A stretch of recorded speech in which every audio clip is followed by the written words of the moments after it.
Friends, welcome to freedom world. നമ്മുടെ കേരളത്തിൽ ഏറ്റവും കുറവ് സാക്ഷരതയുള്ള 5 ജില്ലകളെ പറ്റിയാണ് ഇന്ന് നിങ്ങളോട് ഞാൻ പറയാൻ പോകുന്നത്.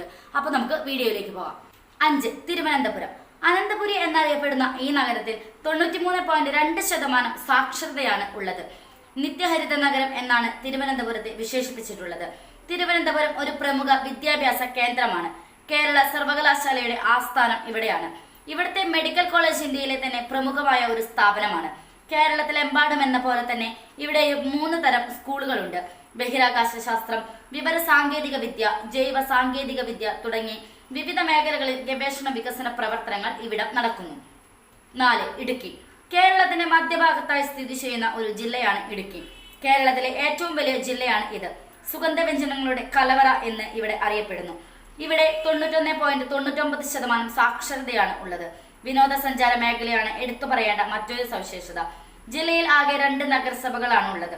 കേരളത്തിലെ വയനാടിനൊഴികെയുള്ള മറ്റു ജില്ലകളിൽ നിന്നും തികച്ചും വ്യത്യസ്തമായ ഭൂപ്രകൃതിയാണ് ഈ ജില്ലയ്ക്കുള്ളത്. 50% പ്രദേശവും കാടുകളാണ്.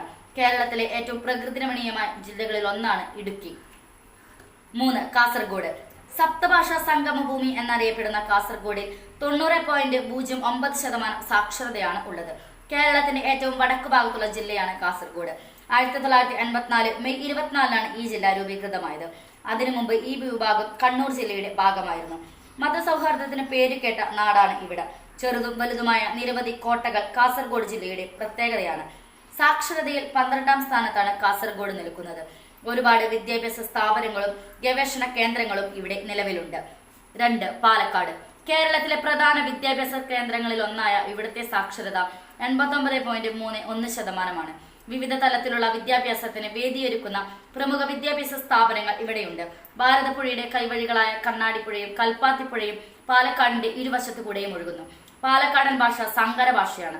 അത്രയ്ക്ക് ശുദ്ധമല്ലാത്ത മലയാളം സംസാരിക്കുന്ന പാലക്കാട്, മണ്ണാർക്കാട്, ആലത്തൂർ, ചിറ്റൂർ താലൂക്കുകളും അടങ്ങിയതാണ് ഈ സങ്കര ഭാഷ.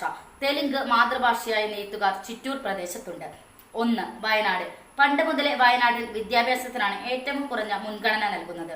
89.03% ഇവിടുത്തെ സാക്ഷരത. എൻറോൾമെന്റ് നിരക്ക് വളരെ കൂടുതലാണ്. എന്നാൽ ഇതുവരെ ഒരു സ്കൂളിന്റെയും പടി കയറിയിട്ടില്ലാത്ത 100 കണക്കിന് കുട്ടികൾ ഓരോ പഞ്ചായത്തിലുമുണ്ട്. ജില്ലയിലെ വിദ്യാഭ്യാസ നിലവാരം വളരെ മോശവും രാജ്യത്തെ ഏറ്റവും താഴ്ന്ന നിലവാരത്തിലുമുള്ളതാണ്. 1991 സെൻസസ് പ്രകാരം വയനാട്ടിലെ സാക്ഷരതാ നിരക്ക് 70.61%. 1981 ഇത് 57.33 ആയിരുന്നു. അങ്ങനെ ഒരു ദശാബ്ദത്തിനുള്ളിൽ സാക്ഷരതാ നിരക്കിൽ ശ്രദ്ധേയമായ വളർച്ചയുണ്ട്. ഇപ്പോൾ അതിനേക്കാളും കൂടിയിരിക്കുന്നു. ഈ വീഡിയോ നിങ്ങൾക്ക് ഇഷ്ടമായെങ്കിൽ ലൈക്ക് ചെയ്യുക. അതുപോലെ നിങ്ങളുടെ അഭിപ്രായങ്ങളും നിർദ്ദേശങ്ങളും കമന്റ് ബോക്സിൽ ടൈപ്പ് ചെയ്യുക. Thanks for watching.